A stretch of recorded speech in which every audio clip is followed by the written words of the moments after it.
Cigarette খাস? খাই। কখন কখন খাস? সকালে ঘুম থেকে ওইটা টয়লেটে বইয়া খাই। এত জায়গা থাকতে তুই টয়লেটে বসে খাস কে? টয়লেটে না খাইলে আমার আগা হয় না। আর কখন কখন খাস? দুপুরে খাওয়ার পরে আর রাতের খাওয়ার আগে আবার পরেও। তার মানে তুই দিনে 4টা বিড়ি খাস? হ। একটা বিড়ির দাম কত? 10 টাকা। তুই প্রতিদিন সিগারেটের পিছনে 40 টাকা খরচ করস? হ। আচ্ছা তুই কতদিন ধরে সিগারেট খাস? 15 বছর।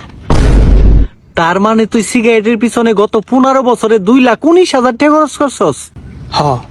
এই টাকা তুই যদি ব্যাংকে জমাইতি তাহলে ইন্টারেস্টের পর তোর কাছে ভরপুর টাকা থাকতো, আর ওই টাকা দিয়ে আজকে তুই 17 প্রো ম্যাক্স কিনা পারতি। তুই সিগারেট খাস? না। তাহলে তোর আইফোন কো?